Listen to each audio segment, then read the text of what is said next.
Morning guys, so my name's Chris Boyle from Boyle's Pro Boxing. We're here back at Ranch XboX just to do a brief review on our July 1st show, which was in Shirebrook, Mansfield, Rise Chapter 2. So obviously on the show we had two title fights, international titles for Ben Gore and Luke White, which we'll talk about later. And to start the show off, we had a debut guy from my gym, which is Matt Roper, boxing Ryan Kilpatrick at heavyweight over 4 rounds. Cracking little matchup, brilliant fight for Matt to start off with. Ryan, very tough opponent for anybody, such a big guy. Matt just borderline in heavyweight, possibly could make cruiserweight, but we went to heavyweight. Fantastic job by Matt. Bit nervous to start off with. First minute, Ryan came out fast. I think it took Matt by surprise. Like I say, about a minute and a half till he got his feet. Then from round to round, just got better and better. And I was so impressed with Matt. Did a cracking job. Won unanimously.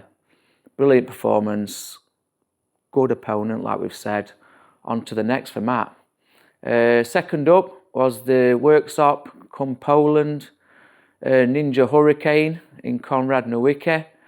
He was versus an Indian opponent. Very, very awkward guy. Very awkward guy. I think the style took us by surprise.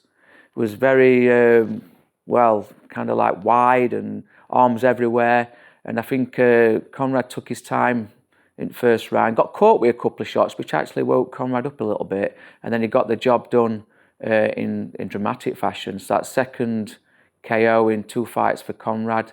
Both international opponents. He's got a tougher test next time out. We'll get to see more of Conrad as we get going, but so far so good, doing fantastic well at what he's doing. Okay, third fight was 2 females, and it was Nicole Goldsmith from Birmingham, and she was fighting Michaela Janek from Ireland, from O'Neill's gym as an amateur. Really good amateur was Michaela. Late minute fight, cracking fight. 6 rounds, very competitive. I think the Irish girl, being taller, definitely surprised Nick. She had to adapt.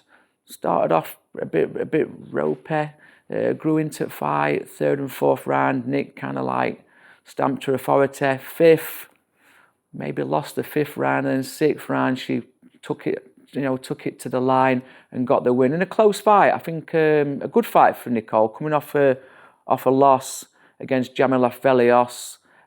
Previously at that venue, so I think it was one that she needed to get off that line, and she did.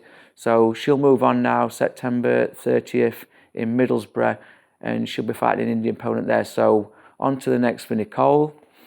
Following that was another female fight with Zara Johnson, who's from Middlesbrough, fighting obviously an Indian opponent, very good amateur, 3-time national amateur champion in India, so real good level. Looks tiny when you're seeing her, but wow, that was a cracking fight. That was a real good fight. Every round competitive, every round close. Every round you didn't know which way the judges or Ian John Lewis, who judged, was going to go. I think at the end of it, most people kind of thought flip of a coin, could have been a draw. I never watched it live, watched it back, and I thought, I wouldn't have minded who got it, but I wouldn't have minded if it was a draw either. It was one of those fights. Obviously Zara got the win, which is great for her and the team. Obviously for me as a promoter and manager, it's great for me as well. But a very good fight, very evenly matched. Like I said, toss of a coin, that one. And then she'll go back to fighting her first home show in Middlesbrough on September 30th, which she'll headline against the Irish girl, Michaela Janek. So that's another cracking fight. So we'll see how that one goes. And if both Nicole and Zara come through that one relatively well, then the idea is to line them up for November 18th on Pride Fighter as a British title fight. So that's the plan going forward for Nicole and Zara. On to the title fights came next was Ben, no retreat, no surrender Gore, looking for his first title against Nicaraguan Tic Tac Mendoza. Well, I mean, Tic Tac Mendoza, wow, I mean, you could watch him with his footwork without throwing any punches. I mean, the guy's just electric. It was like, spoke to a few people afterwards, and it was like he was home from home in that boxing ring, like he'd been born in it. It was that like at ease. 6 rounds, bronze international title, PBC. I think Ben, Ben was nervous, which is expected because his first title fight, he could see the guy look game. I mean, when they went head to head and I walked at middle of the ring with Ben and they went head to head, eye to eye, I thought, Jesus Christ, this guy means it. He put fear of God into me, never mind Ben. And I think first round, second round, Ben eased his way into it. Just landed more punches. I think the guy with brilliant footwork. He just didn't seem to throw enough, Mendoza. But, you know, Ben's awkward. We have him in ring, in gym here, sparring anybody, and he's awkward for the best. So I think for him to do what he did, get his first title, absolutely over the moon for him, because he's had such a rough upbringing, Ben. Always gets pulled up about his family and what's bad about it. So now he can actually say what's good about his family and can write his own legacy. So cracking win, close win. It wasn't easy. He knew he'd been in a fight, but first international title for Ben, and then Ben will defend September 3rd in Worksop in front of his own crowd. So, you know, another great step for Ben Gore. On to the next then. So following that, we had Ellie Coulson, Triple L. Should have been boxing for the WBF world title at middleweight. Unfortunately, very disappointed for Ellie, not for anybody else, but for Ellie, that fight failed title-wise the night before due to, obviously, the opponent not making weight, which is very, very disappointing because there was loads of notice for the fight. The team knew what the weight was, and it wasn't marginal. It was 6 kilos difference, you know, a couple of days before. It's appalling. So we couldn't do it for the title. Did it over 6 rounds against this girl who I'll say she'd been in with everybody. Done a good job with them as well. And LA bossed most of the rounds. I think on Ian John Lewis's scorecards, we lost 1 round out of 6. And even that was, I thought, was a close round. I thought Ellie did enough to win every round. Maybe 1 round shared, but fantastic job by Ellie. She's only getting better. She's only 21 years old just this last week. She's already a 2-time unified middleweight champion. Up next for Ellie, we'll box for that WBF world title in Worksop in front of her own crowd. I think we've got an Indian opponent who boxed in European Games as an amateur, got silver medal. She's 2-0 as a pro. Looks a good fighter, to be fair. That's a tough fight for us. But, you know, she's never been in nothing but tough fights. That's what you want. So that'll be next step for Ellie, September 3rd. But a cracking win. Always impresses me, does Ellie, but she is in the gym like every day, so I'd expect that from her. And then on to the headline, which was, got a bit fight at night for sure, which was Luke White boxing for his international title fight. Can't pronounce the guy's name, so you have to excuse me on that. But a Nicaraguan lad, can't think of his name now. But over 8 rounds, absolutely brilliant fight. Was real push for Luke, this fight, because Luke, I don't know, he's trained his arse off for this last fight. He really has put it in the gym. You could tell that his conditioning was good, his physique was good.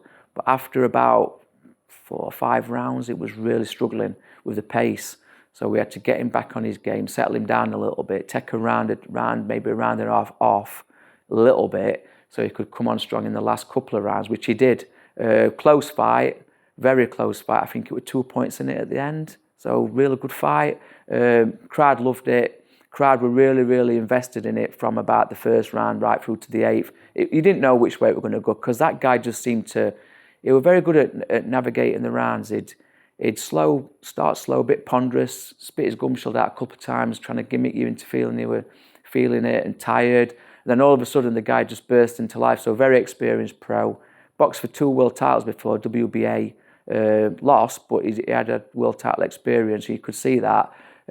So we knew how to navigate the rounds, like I've just said. And Luke, to be fair to him, you know, every time he looked a bit under pressure and a little bit struggling, he found something to throw back and show that it was still there. So 2 points, international silver title for Luke.